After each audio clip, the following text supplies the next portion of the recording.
Hi, and welcome to the Make Things Club, a club for people who love to make things. My name is Sarah, and it is time for episode 2. Yay! It is January 12th, and a lot nicer outside than it was last week, so we have that to be thankful for. I would like to take some time to thank people who are returning viewers for coming and spending another portion of your day with me, and I'd also like to extend a welcome to people who are maybe tuning in for the first time. I'm pretty excited with all of the activity that happened since my first podcast last week, so I just want to take some time to thank everyone who has subscribed to my YouTube channel or followed me on Instagram or given me encouraging words or pointers or maybe some criticisms on things that I should work on. I really appreciate it. So thanks to everyone who pointed out that I say too much. So for the most part this week and from here on out, I'm going to try and really check my ums, because that's something that I was trained not to do in university and apparently came back since I've graduated. So once again, thank you for tuning in, for supporting me, or for subscribing. I also want to take some time to thank the 2 people who came to my Ravelry group that I had never talked about or mentioned before. So one of them is my sister-in-law who co-hosts the Relentless Knitting podcast, but the other one I actually don't know. So thank you guys so much for joining my group, and I guess now is a good time to promote that since I've got it all kind of worked out. So if you are on Ravelry and you want to follow along with the podcast, I do have a group called Make Things Club. You're more than welcome to join. I also have an introductions thread up now, so if you are looking to join the group or already in the group, send me a message on that thread just to let me know how you're doing, what you like to do, who you are, how you found the podcast, that kind of stuff. I'd love to get to know everybody a little bit better. Yeah, so over the last week I've had 11 subscribers on YouTube, which is crazy. I never really thought that I would get any, let alone 11, so thank you so much. I have 31 followers on Instagram now, which is really exciting. And basically, just thanks. I didn't expect anyone to actually care about my podcast, so it's really awesome that people do. And I'm really happy that people are enjoying it, so thank you for enabling me. For the most part, this week has been a little weird. There was more socializing and visiting than usual, so I kind of feel like my knitting took the back seat for the most part. With visiting my family on Friday for Ukrainian Christmas or visiting my partner's extended family on Thursday, I kind of didn't have too much time to really sit and dedicate a lot of time to knitting, which is okay. I should be socializing more than I currently am anyways. But for the most part, I did start a pair of socks that I was talking about doing last week. So I guess I can jump right in to show you those. So for the most part, I'm plugging away pretty well on these. So this pattern is the Rose City Rollers pattern. It's a free pattern on Ravelry by Mara Catherine Briner, and it's a very popular pattern for a reason. It's easy for the most part. If you're new to sock knitting, it's also a really good pattern for you as well, because it kind of forces you directly into all the stuff that you need to learn. So for the most part, it's an ankle sock, so you can kind of see the general construction of how it's supposed to go. So the cuff, if you look, is really, really short. So it's basically 1.5 inches of stockinette. And after that, it's like, hey, do a heel flap. Hey, do gusset decreases. Hey, do all these other things that you're not familiar with doing. So if you're just learning how to do sock knitting and you kind of just want to get all the hard parts over with and figure out how they work, this is a great pattern for that. So I am using, if I just look at my notes here, I'm using Fildar Phil Folk 100 sock yarn, and I really love Fildar sock yarn. For someone who's never really knit a full pair of socks, I have a lot of sock yarn, but they always have the best colors, and I love the little patterns that they have in the self stripe. You can kind of see the little flecks of green every once in a while, and it's always like a present seeing how things that are balled up will knit up. So yeah, I started this last week. I'm just at the toe now, or getting up to the toe, and then I get to try Kitchener stitch again, because the first time I tried it wasn't the best. So yeah, it's just a simple slip I have partridge stitch heel. I'm using Carbon's US size 2, which are 2.75 millimeter needles. I know in Canada a lot of people tend to just say the millimeter part, but I'll say the US part too.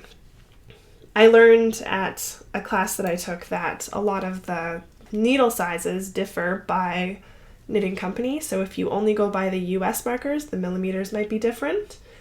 And that was mind-blowing to me. But if you think about it, if you have like the Gap or other kind of clothing stores, their sizes are going to be different than other stores. So for me, I really try and emphasize the millimeters just because I know what I'm getting if the millimeter part matches up. Yeah. So these are coming along nicely, and they make me feel a little weird just because I feel like they're so clunky and big. I have a really high instep and wide feet, and I just feel like any socks that I knit won't be pretty little dainty ones like some of the podcasters that I follow. When it comes to when it comes to socks, like I've tried to knit before, and I did do one sock previously. This when I worked on a road trip over almost a year ago now. So this was my first sock that I made, and it's nice, it's fine, but I have no ambition to make the second part of this. If you look at the decreases, you could tell that I really wasn't paying attention very much. It's supposed to be like a square and it's kind of rounded. So I'm a little bit of a perfectionist. I kind of just want to make a whole new pair of socks, and this can be my little go on the wall for being like, yeah, you did it, way to go kind of motivation. So besides my sock, I have also been working on my Ruby Jane shawl. Unfortunately, though, I got a little ahead of myself after a couple of glasses of wine and made a mistake. So this is my Ruby Jane shawl. It's a free pattern by, let me just check, make sure I don't mess up her name, Melanie Meilinger. And I'm using the Smith & Ewe Marianne Sparkle in Naturally Navy for my yarn. So I was doing pretty good on this thing. I was plunking away. I stopped to count, and if you remember from last week, this is a pattern where you just repeat 2 rows until you get 326 stitches, and then you start the lace part. So I was plunking along, I stopped, I counted, and I had 251 stitches. One of those was an accidental yarn over deep in the work, so I did some shawl surgery to fix that. So with 250 stitches, I was feeling pretty confident. Maybe a little too confident, because when my partner and I were out visiting family, I had a couple glasses of wine and ended up messing up my knitting. It's always those moments where you get really comfortable with the pattern and then that's it. So I must have put my knitting down, come back, not paid attention, and I started knitting the wrong way. So I've got this loop here that isn't supposed to be there and was actually part of the ladders in the knitting. So when I tried to fix it, I just kept getting a longer loop. So I tinked back to that spot and then decided I would just basically tink back to everything, because I'd rather spend half an hour unknitting than frogging and accidentally messing up my work. So I started that, and then I kind of just decided I don't want to do it anymore. So this has been sitting dormant since I realized my mistake. I don't have the patience or the energy to go in and fix it right now, but I need to, because I really want to finish this. So I'm gonna need some time to just sit down and kind of realize how to fix that mistake a little bit better. I might actually just put a lifeline in and frog it back a couple rows just to make sure I've got it. But for the most part, it's basically just my resistance to fixing this project that's keeping me from doing exactly that. Another thing that I wanted to, or that I talked about last week, was my Cozy Memories blanket. So I took all those little unicorn tails and I balled them up. And when I say balled up, I actually cheated and used my Swift and my ball winder, because that beautiful little knit ball that everyone seems to have for all of their Cozy Memories blanket is not my forte. So I cheated. I used my Swift and my winder, and I kind of made the little sections of it. But as I was doing this, oh no, everything's falling apart. As I was doing this, I kind of realized that my color choices might have been a little bit too defined. If you look at these, they're a pretty good mix of a lot of bright color and then a lot of dark color. There's not a lot in between. So when it comes to making a blanket, I don't want to just throw any yarn in it. I want it to be a little bit more structured than, some of the other blankets that I've seen. And they're gorgeous. I really like other people's blankets and the colors and the yarn that they're using, but I don't think it's quite me. And this might be something that I just give up halfway through the project. But these are just a lot of color. And I want something that's a little bit more muted or something that would blend overall. Because if I just did squares out of this kind of stuff, it's going to set the bar really, really high for the rest of the blanket. So I'm thinking that I'm just going to go on a collecting spree. I've been looking on Etsy for mini skeins, and who knows, maybe I'll be able to do a swap with someone in the future. But right now I kind of think that I'm going to be in the nesting phase for my Cozy Memories blanket, which is kind of something that I didn't think about before. So I'm going to be looking for some new yarns or just trying to finish projects that are, basically what the memories are going to be made of. So the making of the blanket will probably be on the back burner for now. I also picked up a dedicated set of needles for my blanket, but after watching a couple other podcasts, a lot of people recommend straight needles. So maybe this is something that you can give me an opinion on. I did pick up, believe these are carbons. I don't know. I throw packaging out so quickly that I'm going to have to start writing things down so that when I talk about it on my podcast, I know what I'm actually talking about.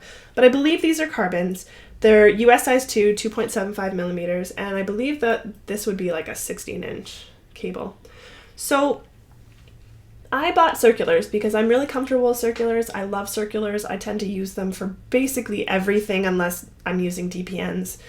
And I'm not sure if maybe that's a bad choice. Does it matter?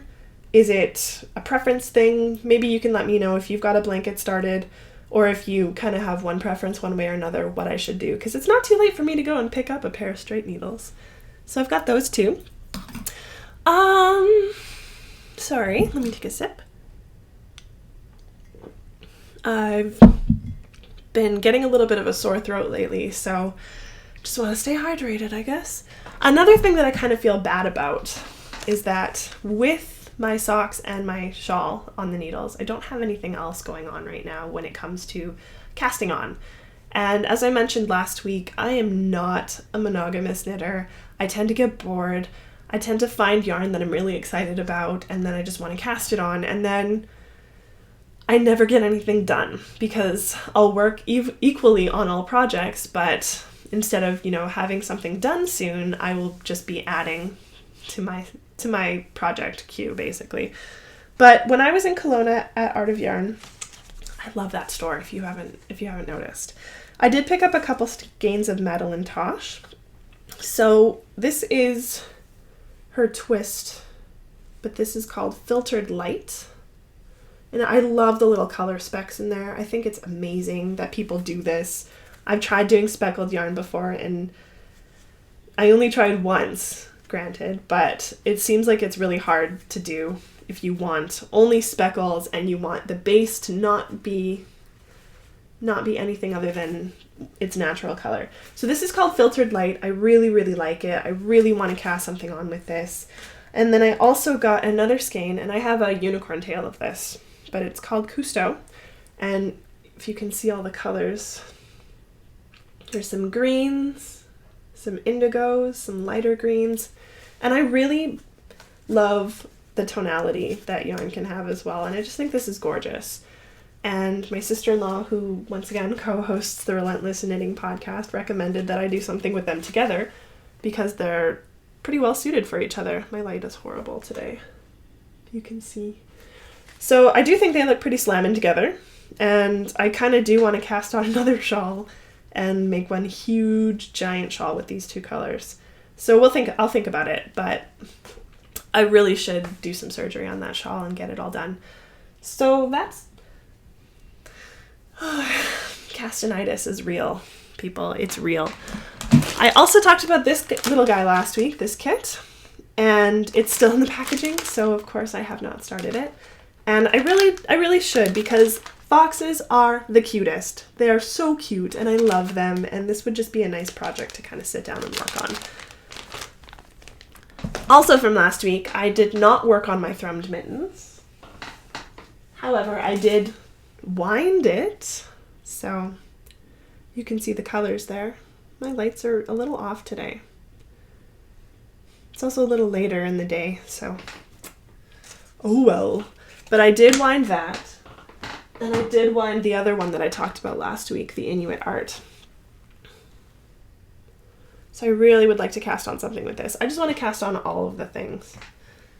But I'm really trying to restrain myself, because that would just be overwhelming. And I'm already, to be honest, feeling a little bit overwhelmed when it comes to crafting. And it's been an interesting response internally for me. When I talk about something on the podcast, I kind of feel like I am responsible for finishing it, like homework, or, you know, and if something's not done, or if I didn't start something, I'm kind of walking into my podcast feeling like that student that neglected to finish their workbook from last week.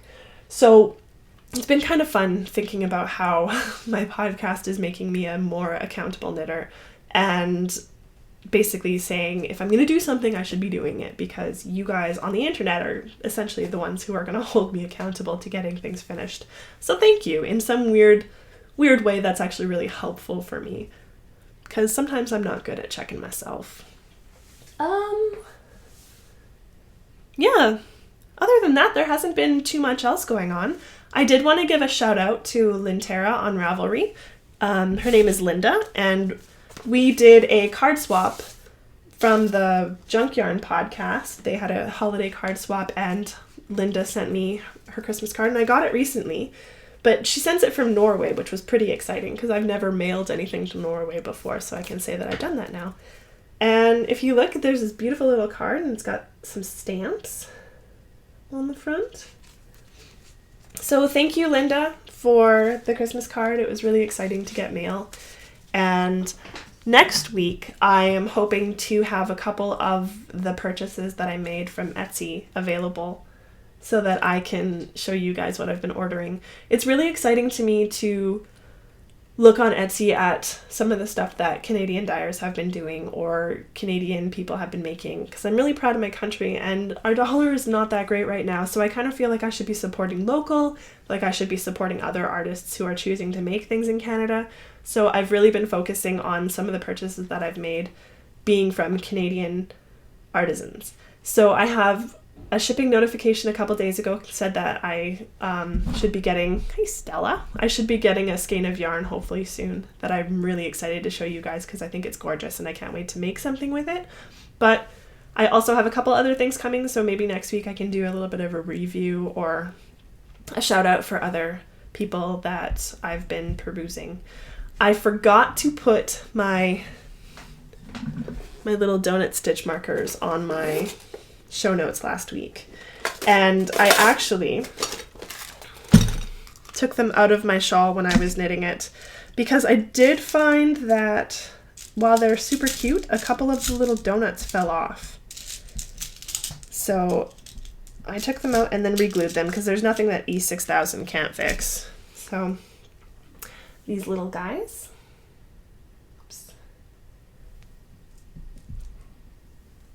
so I did re-glue them. I will put their, once again, I can't remember. They're from Kauai Cottage, I believe is the name of the sellers. I could be wrong. I know Kauai is in it.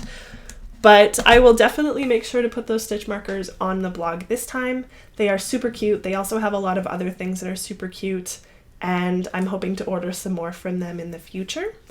Other than that, there's not a whole lot else going on. Stella's sitting behind my light here. Hey, baby. How's your week been? They're so spoiled and lazy. I really wish I was a cat sometimes. But other than that, I don't really have too much else to talk about. So thank you again for joining. Thanks for subscribing. Thanks for following along. Thanks for watching. I'm really excited that my first episode went well, and I'm hoping that my second episode goes just as well, even though I don't have as much to talk about. But thank you so much for following along. I really appreciate it. And hopefully next week I'll have a lot more to talk about. So have a good week, make things, and we'll see you next week. Right, Stella? Yeah. Bye. Yeah.